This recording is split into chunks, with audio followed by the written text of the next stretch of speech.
गांव के धूल भरे रास्तों पर दोपहर की सुनसान घड़ी में सीमा अपने सिर पर पानी का घड़ा लिए चली जा रही थी।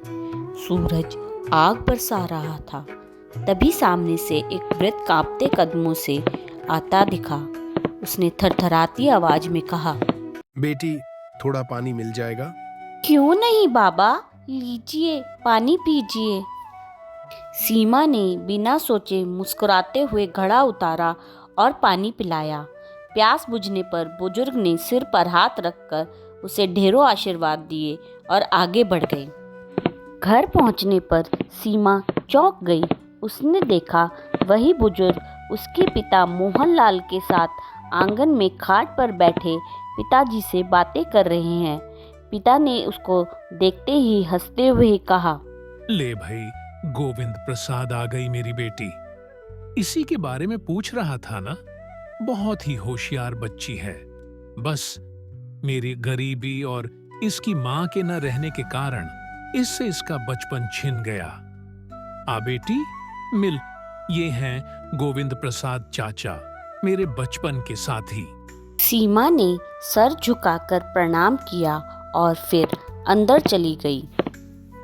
तभी गोविंद प्रसाद जी बोले, मोहन, तेरी बेटी तो हीरे जैसी है। आज रास्ते में इसने बिना कोई भेदभाव किए मुझ जैसे अनजान बूढ़े को पानी पिलाया। संस्कारों की ऐसी मिसाल अब कहाँ मिलती है। तेरी बेटी बहुत परोपकारी है। मोहनलाल अपनी बेटी सीमा की तारीफ सुनकर बहुत खुश हुए। उन्होंने सीमा को आवाज लगाई, बेटा, अपने चाचा के लिए जलपान की व्यवस्था करो और कुछ मिठाई वगैरह भी ले आओ। भाई, मुंह बाद में मीठा कर लेंगे। पहले मैं जिस काम से आया हूँ वो तो सुन ले। हाँ भाई, बोल, क्या बात है? घर में सब ठीक तो है ना? भाई, मैं चाहता हूँ कि तेरी बेटी सीमा मेरे बेटे अमित की दुल्हन बने। अब इस दोस्ती को रिश्तेदारी में बदल देते हैं। मोहनलाल की आंखें भर आई। उसने कांपती आवाज में कहा, भाई, मेरी औकात, मैं तो एक गरीब किसान हूँ। मेरा हाल तो तू जानता है। तेरी शानो शौकत के सामने मैं क्या हूँ? मुझे दौलत नहीं, संस्कार चाहिए। गरीबी दौलत में होती है, संस्कारों में नहीं। और तेरी बेटी संस्कारों की खान है। सीमा जैसी बेटी हर घर का सौभाग्य होती है। तू बस हाँ कर दे, बाकी सब कुछ मेरे पर छोड़ दे। गोविंद प्रसाद की बातें सुनकर मोहनलाल ने तुरंत हाँ कर दी। दोनों दोस्त संबंधी की तरह गले मिले। तभी सीमा मिठाई की प्लेट लेकर आ गई। हाँ, ये हुई ना खुशी की बात। अब मजा आएगा मुंह मीठा करने में। बेटी, आज से ये तेरे ससुर हैं। इनके पैर छू।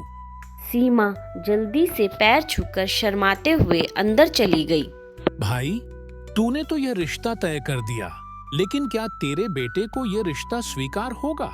मेरा बड़ा बेटा अमित मेरा शहर का कारोबार संभालता है और छोटा बेटा राहुल गांव में खेती देखता है।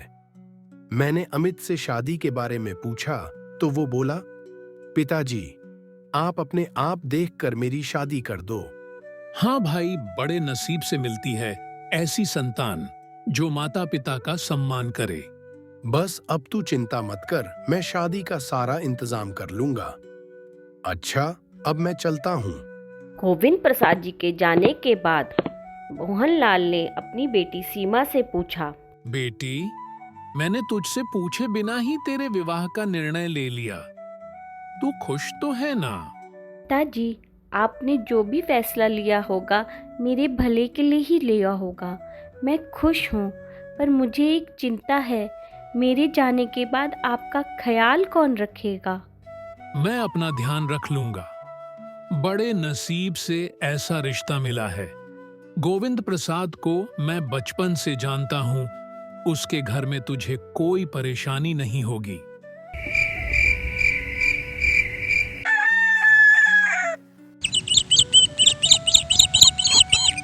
शादी की तैयारियां शुरू हुई, लेकिन मोहनलाल ने अपनी गरीबी छिपाते हुए बेटी की शादी के लिए अपना खेत गिरवी रख दिया। शादी से कुछ दिन पहले मोहनलाल गोविंद प्रसाद से मिलने उनके गांव पहुंचा।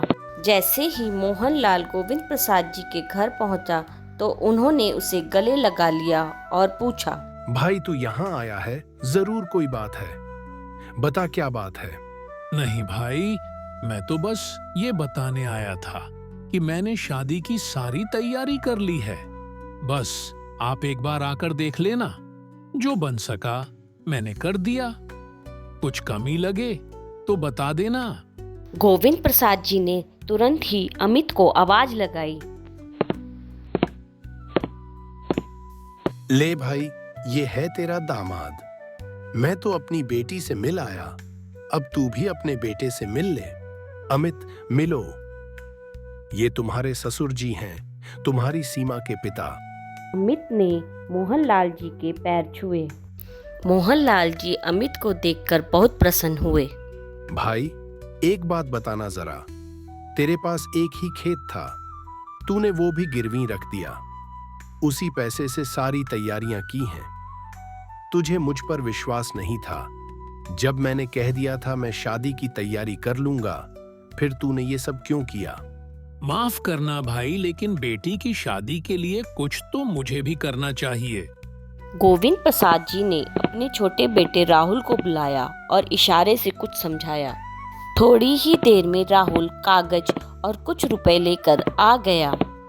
गोविंद प्रसाद ने कागज और 50,000 रुपए मोहनलाल के हाथ में पकड़ाते हुए कहा, भाई, वक्त रहते हमें पता चल गया था, राहुल ने कागज छुड़ा लिए हैं।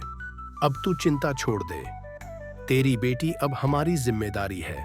अरे, ये तो मेरे खेतों के कागज हैं, ये तुम्हारे पास कहां से आए? राहुल आसपास के गांव के सभी लोगों को जानता है, वही यह कागज छुड़ा कर लाया है। मोहनलाल के आंसू निकल पड़े और बस वह इतना ही कह पाया। मेरी सीमा के भाग्य सच में जाग गए। इतनी खुशी उसके बूढ़े दिल ने सह नहीं पाई। वह वहीं कुर्सी पर बैठा बैठा ढेर हो गया। गोविंद चीखते हुए उसे संभालने दौड़े, लेकिन तब तक बहुत देर हो चुकी थी। गांव में शोक की लहर दौड़ गई। मोहनलाल जी की अंतिम यात्रा पूरे मान सम्मान के साथ निकाली गई।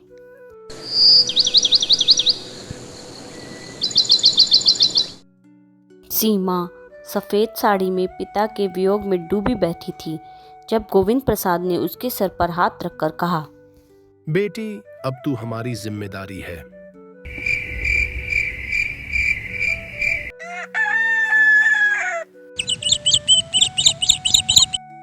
मोहनलाल की 13वीं के बाद सादगी से मंदिर में सीमा और अमित का विवाह हुआ, बिना शोर शराबे के, सिर्फ आशीर्वादों और भावनाओं के साथ।